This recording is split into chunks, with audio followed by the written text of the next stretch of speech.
Hi everyone, it's Matt from endsickness.org. Today we're going to be talking about how the elimination diet is helpful with ADHD symptoms. I'll talk about my ADHD story, the medications that I was on, the downsides of these things. I'll talk about what the elimination diet even is. I'll talk about how food sensitivities trigger mast cells which lead to ADHD symptoms.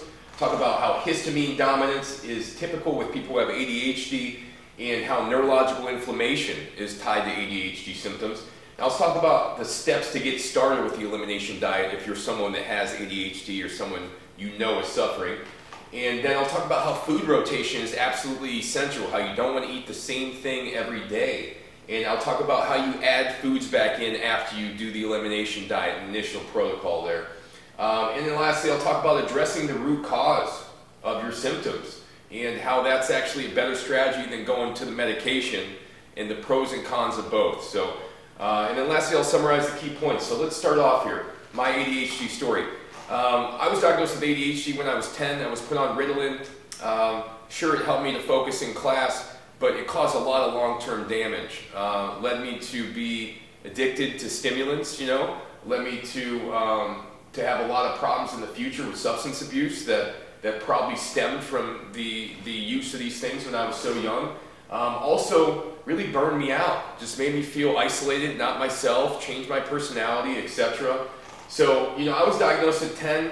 I have a very real ADHD case, and it lasted for years and years and years. I thought this just was how I was until later on I discovered the elimination diet and the role that food sensitivities can play in your ADHD symptoms. So let's move on to what is the elimination diet. The elimination diet is based on the concept that certain foods will trigger certain symptoms in people. People use the elimination diet for various types of conditions, but it's been shown in studies that the elimination diet has been more effective than the majority of things that have been tested for ADHD symptoms. There's tons and tons of scientific data out there showing that specific food sensitivities trigger ADHD symptoms, and when they're removed, symptoms of ADHD get dramatically better, okay? So the idea of the elimination diet is starting off with very bland, low ingredient foods like fruits, vegetables, starches, meats, oils, etc. And starting off with limited ingredients at each meal, testing how you respond to each particular meal. If you feel like your ADHD symptoms get worse, you feel a little bit more brain fog, you feel like you're getting hyperactive, you feel like you're having a tough time sitting still, then it could be that you just ate something that triggered the symptoms, that made them worse. And this isn't a theory, This is, like I said, backed by scientific data, my personal experience. I've seen it even in my daughter as well, that certain foods will trigger your ADHD symptoms more than others. Certain foods will do nothing to your symptoms, right? But what happens with people with ADHD a lot is they end up eating the same foods every day, and then these foods are actually triggering their histamine or their ADHD symptoms because they're boosting histamine levels. And histamine competes with dopamine, right? So food sensitivities trigger mast cells. And what happens when food sensitivities trigger mast cells is these immune cells, they send out a bunch of histamine and inflammatory chemicals. That tells the brain to basically inflame or swell. It affects neurotransmitter production. You end up with histamine dominance. And when you have histamine dominance, you have low dopamine. High histamine equals low dopamine, since they both compete for the same receptors in the body. So you end up with histamine dominance and neurological inflammation. Both of these things impair dopamine function, normal dopamine levels, which contributes to ADHD symptoms, right? Typically people who have ADHD have issues with dopamine, and though people have talked about low dopamine as the issue, in most cases I believe it's high histamine is the actual issue. When histamine levels are elevated, then dopamine levels are going to be low regardless, And when histamine levels are elevated, then GABA levels are going to be low. And GABA is important for relaxation, for sleep, to get the proper sleep. So people with ADHD have these constant food sensitivities they keep reacting to. It impairs their sleep. It increases their sensitivity to allergies, eczema, other immune conditions that are going on, primarily due to the food sensitivities that have developed in this individual. A lot of these can be due to things that went on when they were a child. They could have had excessive use of antibiotics for ear infections. They could have been had this or that affected their gut microbiome or their immune system. But the key point to understand is that mast cells drive the the ADHD symptoms, okay? And it's because they secrete the chemicals that trigger the neurological inflammation and trigger the overproduction of histamine, which competes with dopamine. So steps to get started, okay? The first thing you do is look up the elimination diet protocol, The best way to really do is just 20 different foods that are simple, that that you don't react to, that are just one ingredient, not gluten-free bread or something, or protein bars or something that has 20-some ingredients in it, right? You want to start off with single ingredient foods like apples, pears, bananas, different fruits, vegetables, starches, meat, oils, butter, etc. And you have about 3 to 5 ingredients max at every meal. You do that 3 times a day, you get your 3 meals in, you watch your symptoms. See when the symptoms seem to get a little bit worse, okay? When the symptoms get worse, you figure out which food in that meal could have triggered the symptoms. And usually it's the food that are high histamine foods, If you want to look at the low histamine diet food list, that's a great place to start with the elimination diet. It's typically the safest since people have elevated histamine who have ADHD. You start with those foods, you observe, you write this on the dietary log. You make sure you understand which foods are making your symptoms worse and which weren't. I'll give you an example. Nuts, almonds made my symptoms worse. I was eating almonds nearly every day for a long, long period of time. Then I removed them for a couple months, and I ate a handful of them, 2 handfuls maybe. Next thing I know, I was feeling more aggressive. I had to my leg was shaking. I couldn't sit still. I felt like I had to go do 3 or 4 things at once. I couldn't focus on what was right in front of me. And this all happened after eating nuts, okay? And that was the main trigger of these symptoms. It got dramatically worse instantly within, let's say, 30 minutes of eating these nuts. So you have to pay attention to these foods, and you have to really assess what's actually triggering the symptoms and what isn't. Then when you have your foods that are working for you, you add 1 food back at a time, and you make sure the symptoms don't get worse from adding that food back. And then you make sure you stay on a rotation-based diet. You do not eat the same things every single day. These are the main steps for getting started. Food rotation, like I just mentioned, is absolutely critical. You cannot eat the same things every single day.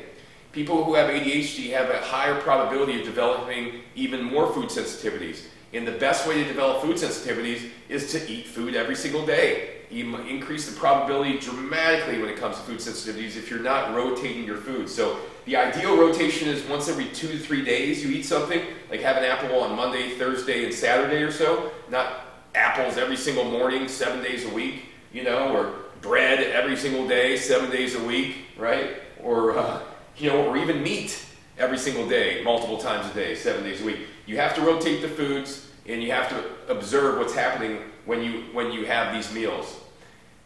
In addition, when you add foods back in, you want to do it 1 food at a time, like I said, and you want to do it once every 2 or 3 days. You want to add a food back in. Make sure that by adding this food back in, that none of your symptoms got worse. If indeed that's the case where your symptoms stayed the same, then guess what? You can tolerate that food. You just need to keep it on a rotation to make sure you don't develop any type of hidden sensitivity to it that will exacerbate your ADHD symptoms, okay? The root cause, addressing the root cause, you have 2 options. You can either address the root cause or you could go on meds, right? Addressing the root cause gives you long-term relief, gradual relief, and it allows you not to be reliant on these various medications that mess with your neurochemistry. And what I found with a lot of people that get on things like Adderall is they become addicted, right? And then without it, they almost can't function, And they're far worse than they were even before they started the Adderall whenever they don't have it.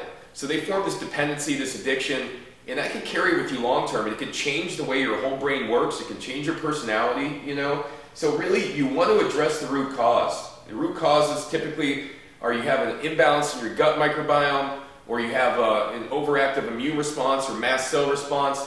This is typically driven by food sensitivities, environmental sensitivities, sensitivities to certain supplements, medication that you're taking, stress, etc., right? So you want to find what the root cause is and you want to address it. Otherwise, you're going to be dependent on meds, and that's not a good road to be on, right? It sent me down the wrong path. It really blew my adrenals out and made me dependent on these medication to really do anything, and that required me to think, right? So summary of key points. I had ADHD, significant, extreme case. The medication really damaged me in the long run. I don't recommend it to anybody, even if you have, the worst case of ADHD. Medication is just not always the option. You would first want to explore an elimination diet, food sensitivities, what you're doing already that's contributing to it versus just jumping on the medicine, right?